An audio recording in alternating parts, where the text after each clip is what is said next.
बात करेंगे ऑपरेशन भेड़िया की। यूपी के ऑपरेशन भेड़िया से जुड़ी एक बड़ी खबर।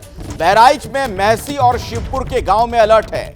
महसी शिवपुर के गांव में सरकारी कर्मचारी करेंगे पहरेदारी, यह तय किया गया है। महसी के 92, शिवपुरी के 18 गांव में करेंगे कैंप। शाम 7 बजे से लेकर सुबह 4 बजे तक रहेगी ड्यूटी। कर्मचारियों की मॉनिटरिंग के लिए अलग अधिकारी तैनात किए जाएंगे। और आइए इसी खबर पर ज्यादा जानकारी लेते हैं अपने सहयोगी विवेक श्रीवास्तव से। विवेक, आप लगातार इन इलाकों में घूम रहे हैं, अब क्या हालात आपको नजर आ रहे हैं, क्या स्थिति है, लोगों में डर कुछ कम हुआ क्या? बिल्कुल कम नहीं हुआ है, डर वैसा ही है। रोज रात को जो डर है वो और गहरा जाता है और ये सिर्फ और सिर्फ हो रहा है अब जो अधिकारी हैं उनकी लापरवाही की वजह से। आप सोचिए कि वो दावा कर रहे हैं कि लगातार हम सर्च ऑपरेशन, कॉम्बिंग ऑपरेशन चला रहे हैं। चलिए आप चला रहे हैं, आपकी 16 टीमें काम कर रही हैं, लेकिन आप जब गांव वालों से जाके पूछेंगे कि क्या डीएफओ साहब आपके डायरेक्ट टच में हैं, नहीं है, नंबर वो लगता है तो उठाते नहीं हैं और उनके पास 1000 तरह के बहाने हैं ये बात कहने को कि मैं यहाँ व्यस्त हो गया था, मैं वहाँ व्यस्त हो गया था। वो किसी के टच में नहीं है, दिख नहीं रहे हैं, लेकिन उनका ऐसा कहना है कि नहीं मैं व्यस्त था। वो कहाँ व्यस्त हैं सिर्फ वही जानते हैं। अगर गाँव वाले सूचना देते हैं, मैं अभी लोगों से जो बातचीत कर रहा था, मुझे गाँव वालों ने बताया कि अगर वो सूचना दे दें तो 1 घंटे में तो टीम आती है। जब आपको पता है कि हालात इतने खराब हैं, रोज रात को हमले हो रहे हैं, कोई ऐसी रात नहीं बीती है जब हमला नहीं हुआ है इन इलाकों में बहराइच के। जब कोई ऐसी रात नहीं बीती है, ये जहाँ पे मैं खड़ा हूँ महसी का इलाका है, अगल बगल के गाँव में हमला हो जाता है, तो फिर आपको अलर्ट रहने की जरूरत है कि नहीं है? फोन लगे, मैं खुद फोन कर रहा था अजीत प्रताप सिंह जो यहाँ के डीएफओ हैं, साहब कल से नहीं उठा रहे थे, आज फोन उठाया, बोले कि मैं आपको 2 मिनट में कर रहा हूँ और अभी तक आधे घंटे वक्त बीत चुका, अभी तक फोन आया नहीं है। तो अगर ऐसी लापरवाही होगी तो कैसे काम चलेगा? लोगों की रात ऐसे ही दहशत में बीत रही है।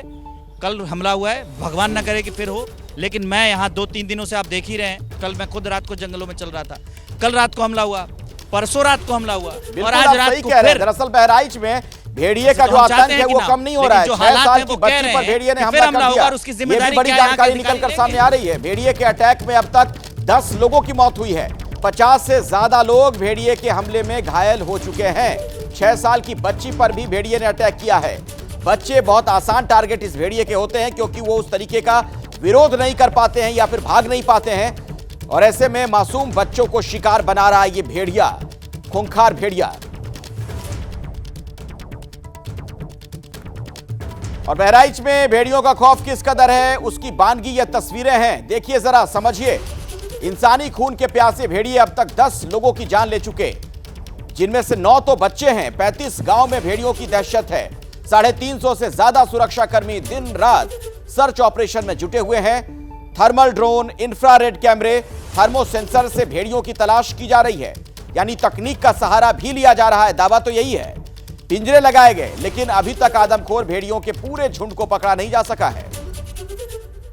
4 भेड़िए दबोचे गए हैं, 2 अभी भी खुले में हैं। एक के बाद एक हमले हो रहे हैं, लेकिन विवेक, सवाल तो यह है कि क्या वाकई में 6 ही भेड़िए थे? 4 दबोच लिए गए, 2 खुले में घूम रहे हैं, या इनकी संख्या ज्यादा भी हो सकती है? बिल्कुल नहीं, बिल्कुल नहीं। 3 दिन तक इस इलाके में घूमने के बाद ये बात मैं बड़े दावे के साथ और पुख्ता तरीके से कह सकता हूं कि भेड़ियों की संख्या 6 नहीं थी। वन विभाग ने एक ड्रामा क्रिएट किया था, एक कहानी क्रिएट की थी यहाँ के अधिकारियों ने कि वो कह दे कि 4 पकड़े गए हैं और 2 घूम रहे हैं। अगर 2 ही घूम रहे हैं तो हमले इतने लगातार क्यों हो रहे हैं, हर रात को क्यों हो रहे हैं, एक गांव में 4 जगहों पर लगातार क्यों हमले हो रहे हैं? ये पूछने वाली और सोचने वाली बात है। और ये लगातार सिर्फ खाना पूर्ति की जा रही है। टीम काम कर रही है, लेकिन बड़ी बात है कि अगर टीम को पहुंचने की बात होती है तो गांव वाले कहते हैं कि अभी फोन करिए तो 1 घंटे में आते हैं। टीम रहती कहाँ है जब आप रात दिन उसी फील्ड में, उसी इलाके में है, 16 टीमें हैं, तो क्या 1-2 किलोमीटर या 3 किलोमीटर या 4 किलोमीटर के रेंज में नहीं पहुंचा जा सकता है? रास्ते खराब है, एक दूसरा फैक्टर भी है, इन इलाकों में रास्ते बहुत खराब है। बिजली आती तो है, लेकिन रेगुलर नहीं रह पाती है। उस समय जब घुप अंधेरा छा जाता है तब और ज्यादा दिक्कत होती है। ग्रामीण, क्योंकि नदी के बगल का इलाका है, तो यहाँ पर मैंने ये देखा है 2 दिनों से कि बहुत ज्यादा रात को हो जाती है उमस, तो इसलिए ग्रामीण बाहर सोते हैं। हालांकि कुछ इलाकों में जो प्रशासन के लोग हैं, कुछ इलाकों में जहां तक उनकी पहुंच है वो जाते हैं, और कुछ इलाकों में हटाते हैं लोगों को, भैया तुम घर में सो जाओ। लेकिन सारे लोगों के पास अपने पक्के मकान नहीं है, और वो पक्के मकान नहीं होने की वजह से वो झोपड़ी के बाहर सोते हैं। या फिर अगर झोपड़ी है भी तो उसका जो टाट होता है उसको वो खोल के हटा के और वहां पर सोते हैं कि हवा आएगी जी। और इसकी वजह से भेड़िया आसानी से शिकार कर पा रहा बिल्कुल है। आप सही और कह ये रहे हैं। और दहशत देखिए दिन ब दिन बहराइच से बढ़ती बाराबंकी जा तक भेड़िए की दहशत नजर आ रही है। भेड़िए ने 2 बच्चियों पर जानलेवा हमला किया, यह भी जानकारी निकलकर सामने आई है। हमले में एक 10 साल की बच्ची गंभीर तौर पर घायल हो गई।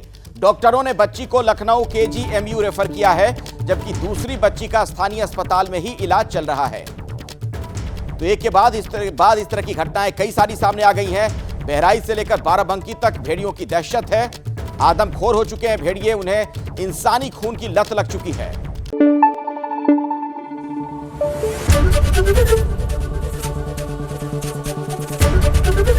ABP न्यूज आपको रखे आगे।